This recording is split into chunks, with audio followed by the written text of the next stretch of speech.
Welcome to వాస్తు చైతన్యం. ఈరోజు మనం ఈ వీడియోలో చెప్పుకోబోయే టాపిక్ చాలా చాలా ఇంపార్టెంట్.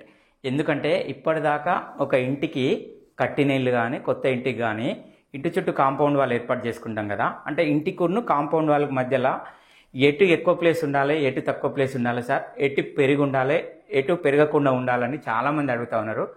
ఇంతకుముందు కూడా ఎంతోమంది ఎన్నో రకాల క్లారిటీ ఇచ్చినా కూడా ఇందులో నేను ఇప్పటి వరకు మీరు ఏ వీడియోలో కూడా చూడని టాపిక్, ఇప్పటి వరకు మీ దృష్టికి ఏ భాషలో కూడా రాని టాపిక్ ఈ వీడియోలో నేను చెప్పబోతున్నాను. అది ఉపయోగపడేదే నిత్య జీవితంలో.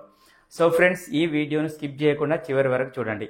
అలాగే నా ఛానల్ను సబ్స్క్రైబ్ చేసుకొని గంట సింబల్ కూడా నొక్కండి. మీకు రెగ్యులర్గా నేను మంచి మంచి నిత్య జీవితంలో ఉపయోగపడే టాపిక్స్ మీకు అందజేసే ప్రయత్నం చేస్తూ ఉంటాను.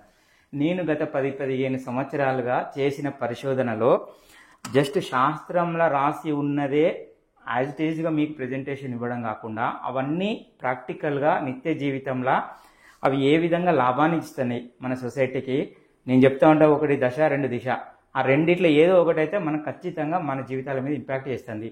దశ అనేది మన చేతులు లేదు కాబట్టి దిశను మనకు అనుకూలంగా మార్చుకోవడం అంటే ఈ పంచభూతాలను, అష్టదిక్పాలకులను మనకు అనుకూలంగా మనం ఏర్పాటు చేసుకున్నట్టయితే అందులో రెమెడీ ఉంది, మన జీవితాలకు ఉపయోగపడుతుంది. కాబట్టి ఇది చాలా చాలా ఇంపార్టెంట్. నేను చెప్పేది ఏ వైపు పెరిగి ఉండాలనేది ఇప్పటి వరకు మీకు ఫర్ ఎగ్జాంపుల్ ఈ విధంగా ఒక ఇల్లు ఉంది.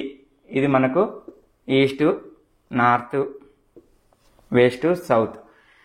ఇప్పటివరకు మీకు తెలిసిన విషయం ఏంటంటే అందరికీ ఇది టోటల్ కాంపౌండ్ వాలు. ఇందులో మనం కనుక ఈ విధంగా ఇంటిని జనరల్గా ఈ విధంగా ఇల్లు ఉన్నట్లయితే ఇది ఇల్లు, ఇది చుట్టూ కాంపౌండ్ వాల్. అందరికీ తెలిసిన విషయం ఏంటంటే ఈ ఇంటికి ఇది ఈశాన్యం. జస్ట్ ఈ ఈశాన్యం మాత్రమే పెరిగి ఉండాలి. అది ఉత్తరం వైపు ఉండే ఈశాన్యం ఉత్తర ఈశాన్యము, ఈ తూర్పు వైపు ఉండే ఈశాన్యము తూర్పు ఈశాన్యం. ఈ రెండు వైపులా మాత్రమే, అంటే ఇది ఆగ్నేయం తక్కువ ఉండి తూర్పు ఈశాన్యం పెరిగి ఉండాలి, ఉత్తర ఈశాన్యం పెరిగి ఉన్నప్పుడు లాభం జరుగుతుంది అనేది మీకు ఇప్పటివరకు అందరు చెప్తున్నటువంటి విషయం. మీ దృష్టి కూడా మ్యాక్సిమం పీపుల్కు ఇది తెలిసిన విషయమే. కానీ ఇక్కడ ప్రాక్టికల్గా మనం పరిశీలించి పరిశోధనలో భాగంగా చూసినప్పుడు మన దృష్టికి వచ్చిన విషయం ఏంటంటే ఓన్లీ తూర్పు ఈశాన్యం ఉత్తర ఈశాన్యము పెరిగిన ఇళ్లల్లో లాభం అనేది ప్రాక్టికల్గా కనబడమే కాకుండా యాజ్ ఇట్ ఈజ్ ఇదే విధానం అనేది మనకు ఇక్కడ దక్షిణం వైపు ఉండే ఆగ్నేయము ప్లస్ పడమర వైపు ఉండే వాయువ్యము. దక్షిణ ఆగ్నేయంతో పెరిగి ఉన్నా కూడా ఈ విధంగా దక్షిణ ఆగ్నేయ పెంపు ఉన్న ఇళ్లలో కూడా లాభమే జరుగుతుంది. అంటే ఒక ఇంటికి కంప్లీట్ ఇది ఇల్లు మాత్రం స్క్వేర్ ఆర్ రెక్టాంగిలే ఉండాలి సుమా. అందరూ ఇంటికి కూడా ఇష్టం వచ్చినట్టు పెంచి కడతా ఉన్నారు. ఇల్లు ఈశాన్యం తగ్గి ఉండొద్దు అనే ఉద్దేశంతో ఇది ఇంటికి ఈశాన్యము ఇంటికి తగ్గద్దు అనే ఉద్దేశంతో ఒక 1/2 ఇంచో పెంచి కట్టమని చెప్తారు. ఎందుకంటే ప్లాస్టరింగ్లా ఈశాన్యం తగ్గుద్ది అడ్డం దుడ్డం ప్లాస్టరింగ్ చేసినప్పుడు అనేది ఇక్కడ లాజిక్. అంతే తప్ప ఇల్లును మాత్రం స్క్వేర్ ఆర్ రెక్టాంగిలే ఉండాలి ఇల్లు ఎప్పుడు కానీ, టోటల్ ఇల్లు. కాంపౌండ్ వాల్ మాత్రమే ఇప్పటిదాకా తూర్పు ఈశాన్యం ఉత్తర ఈశాన్యం పెంచి కట్టుకుంటే మంచిది అని చాలామందికి తెలుసు, చాలామంది ఇంప్లిమెంట్ చేశారు, రిజల్ట్ కూడా పొందుతూ ఉన్నారు.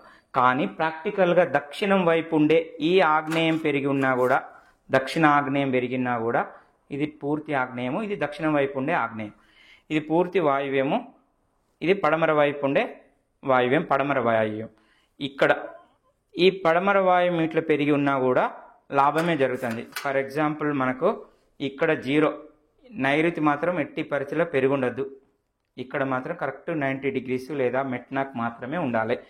నైరుతి మాత్రం కాంపౌండ్ వాళ్ళకు ఇంటికి మధ్య ఇల్లు కరెక్ట్ మెట్నాకే ఉండాలి, 90 డిగ్రీస్ ఆర్ మెట్నా. కాంపౌండ్ కూడా నైరుతి మాత్రం నో కాంప్రమైజ్. ఇక్కడ 0 చేసుకొని గ్రాడ్యువల్గా దక్షిణ ఆగ్నేయం ఇట్లా పెరిగి ఉన్న ఇళ్ళల్లో కూడా మంచి రిజల్టే ఉంది. ప్రాక్టికల్గా కొన్ని వందల ఎవిడెన్స్ సేకరించిన తర్వాతనే మీకు చెప్పడం అనేది జరుగుతుంది. వినరా, దక్షిణ ఆగ్నేయ పెంపు వల్ల ఎలాంటి ఇబ్బంది లేదు, ఎలాంటి నష్టం ప్రాక్టికల్గా జరగట్లేదు. ఇది ఏ శాస్త్రంలో ఉండదు. ఇది మనం కళ్ళతో చూసి గత 10-15 సంవత్సరాలుగా అనుభవపూర్వకంగా చెప్తున్నటువంటి విషయము. సేమ్ ఇదే విధానము ఇక్కడ నైరుతిలో 0 చేసుకొని ఇక్కడ నుంచి సేమ్ పడమర వాయువ్యం ఇట్లా పెరిగి ఉన్న స్థలాలు కూడా లాభమే జరుగుతున్నాయి.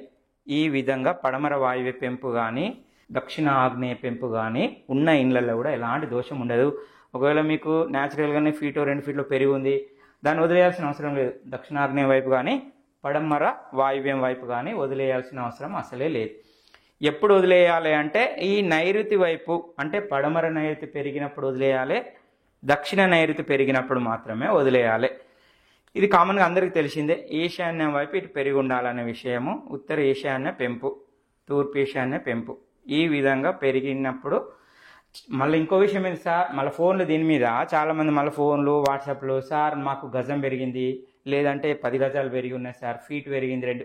ఎంత పెరిగినా కూడా నష్టం పెరిగినందువల్ల నష్టం జరగట్లేదు.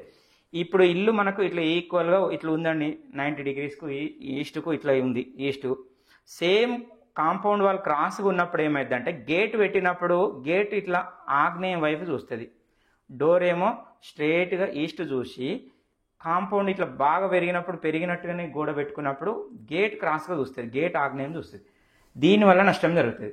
సేమ్ ఇట్లనే ఉత్తర ఈశాన్యం పెరిగి ఉంది, డోర్ మాత్రం కరెక్ట్ సుక్కకు మనకు నార్త్కు 0 డిగ్రీకి చూసి ఇక్కడ పెరిగి ఉన్నప్పుడు ఏమవుతుంది, ఆటోమేటిక్గా ఇట్లా పెరిగి ఉన్నప్పుడు ఇట్లా క్రాస్ ఇది పెరిగి ఉంటుంది, ఇక్కడ లోపలికి ఉంటుంది కదా. ఇట్లా ఉన్నప్పుడు ఏమైంది, దీని యాంగిల్ అనేది వాయువ్యం చూస్తుంది. గేట్ టిల్ట్ అవ్వడం వల్ల నష్టం జరుగుతుంది, ఈశాన్య పెంపుల వల్ల నష్టం జరగదు. సేమ్ దక్షిణాగ్నేయం పెరిగి ఉన్నప్పుడు కూడా దీనికి రెమెడీ కూడా మనం వీడియోలో చెప్పడం జరిగింది. గేట్కు పర్ఫెక్ట్గా ఏ విధమైన మెజర్మెంట్ పాటించినప్పుడు లాభం జరుగుతుందని మీరు అదొకసారి చూడండి. అప్పుడు ఏం చేయాలంటే మనకు సేమ్ డోర్కు ఈకంతకు ఇట్లా లైన్ డోర్ వేసుకొని టేప్తో మేజర్ చేసుకొని కరెక్ట్ ఇక్కడ ఈక్వల్ ఈ ఎడ్జ్ నుంచి ఈ గేట్ పిల్లర్ వరకు, ఈ ఎడ్జ్ నుంచి ఈ గేట్ పిల్లర్ వరకు ఇప్పుడు పెట్టుకున్నప్పుడు మాత్రం మనకు ఇది కరెక్ట్గా ఇక్కడ ఏ విధంగా ఈస్ట్కు చూస్తుందో ఇది ఆ విధంగా ఈస్ట్కు చూస్తుంది. ఈ పెరిగిన జాగాను మనం ఇట్లా పెంచుకోవాలన్నట్టు, ఇట్లా పెంచుకోవాలి. వీడికి వచ్చిన తర్వాత ఈశాన్యం తగ్గకుండా ఈ విధంగా పెంచుకోవాలి. కాబట్టి మనకు గేట్ పెట్టేటప్పుడు కూడా చక్కగా నా గేట్ అని కొడితే మీకు వీడియోలు వస్తాయి, కాంపౌండ్ వాల్ అని కొడితే కూడా వీడియోలు వస్తాయి. అది చూడండి, చాలా క్లారిటీగా క్లియర్గా నేను ఎక్స్ప్లెయిన్ చేయడం జరిగింది. కాకపోతే మీకు నేను ఇక్కడ చెప్పదలుచుకునేది ఏంటంటే అందరికీ తెలిసిన తూర్పు ఈశాన్య పెంపు ఉత్తర ఈశాన్య పెంపే కాకుండా ప్రాక్టికల్గా దక్షిణాగ్నేయ పెంపు పడమర వాయువ్య పెంపు ఉన్నా కూడా ఆ ఇంట్లో ఆర్థిక పరిస్థితులు చాలా అద్భుతంగా ఉన్నాయి. ఎవరి సంపద ఏమాత్రం తగ్గే పరిస్థితే ఉండదు, పెరగడమే తప్ప.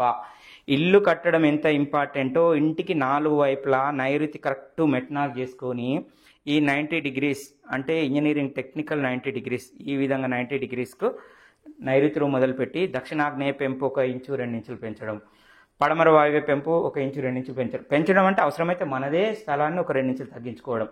సేమ్ ఉత్తర ఈశాన్యం వైపు కూడా ఉత్తర వాయువ్యాన్ని మన స్థలాన్ని 2 ఇంచులు తగ్గించుకొని ఉత్తర ఈశాన్యం పెరిగేటట్టు పెట్టుకోండి. తూర్పు ఆగ్నేయంలో మనదే కొంచెం తగ్గించుకొని తూర్పు ఈశాన్యం పెరిగేటట్టు పెట్టుకోండి. అప్పుడు ఏమవుతుంది అంటే మనకు 100% రిజల్ట్ ఉంటుంది. అంటే ఈ ఒక్క కాంపౌండ్ వాళ్ళు ఈశాన్య పెంపు ఆగ్నేయ పెంపు దక్షిణాగ్నేయ పడమరవాయు పెంపులే శ్రీరామ రక్ష్యం కాదు. దీనికి అనుకూలంగా మొత్తం అన్ని రకాల వాస్తు పారామీటర్స్ మనం ఉపయోగించి ఇంప్లిమెంట్ చేసినప్పుడే ఈ ఫలితం వస్తుంది.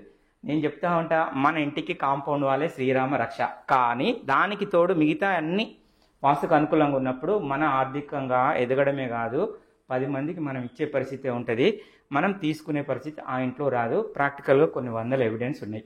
వినరా, మనం ఎప్పుడు కానీ ఆర్థికంగానే కాదు ఆయుర ఆరోగ్యాలతోనే సక్రమంగా చక్కగా ఉన్నత స్థాయికి చేరాలంటే మనం వాస్తును 100% వీలైనంత వరకు ఏ మాత్రం అవకాశం ఉన్నా నేను చెప్పే టెక్నిక్స్ నేను చెప్పే రెమెడీస్ పాటించినట్టయితే ఖచ్చితంగా ఫలితం ఉంటుంది. నేను ఇలా సోషల్ మీడియా ముఖంగా మీకు చెప్తా ఉన్నా అంటే అర్థము నా దగ్గర కొన్ని వందల వేల ఎవిడెన్స్ ఉంటేనే చెప్పడం జరుగుతుంది కదా. ఏదో గుడ్డిగా ఏదో ఎవరో చెప్పినానో లేకపోతే ఎక్కడో 4 ముక్కలు నేర్చుకోను లేకపోతే ఏదో ఒక శాస్త్రంలో చెప్పబడిందనో మీకు చెప్పడం వల్ల ఏ విధమైన లాభం ఉంటుందా? కొన్ని వందల ఎవిడెన్స్ సేకరించి ప్రాక్టికల్గా ప్రూవ్ అయినాయి. ఎంతోమంది మా బంధుమిత్రులు ఫ్రెండ్స్ జీవితాలే కాదు క్లయింట్స్ జీవితాలలో కూడా మాకు చక్కటి ఫలితం వచ్చింది అన్న తర్వాతనే నేను మీకు సొసైటీకి తెలియజేసే ప్రయత్నం చేస్తున్నా. కాబట్టి వీలైనంత వరకు దీన్ని మీరు ఇంప్లిమెంట్ చేసి మీరు బాగుపడాలనేదే నా యొక్క అభిలాష, నా యొక్క కోరిక కూడా. కాబట్టి సొసైటీలో అందరినీ వాస్తు ఇంప్లిమెంట్ చేసుకునేలా చేసి అవేర్నెస్ కలిగించి అందరూ బాగుండాలి, సమాజం బాగుంటేనే మనం బాగుంటాము, సొసైటీ బాగుండాలనే తపనతోనే నేను పదే పదే మీకు నేను తెలుసుకున్న విద్యను మీకు చెప్పే ప్రయత్నం చేస్తా ఉన్నా.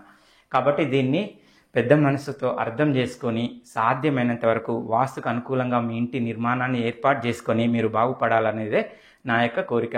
ఓకే ఫ్రెండ్స్, ఇలాంటి మరింత మంచి వాస్తు టాపిక్స్తో రెగ్యులర్గా మీ ముందుకు వచ్చే ప్రయత్నం చేస్తూ ఉంటాను. Thank you.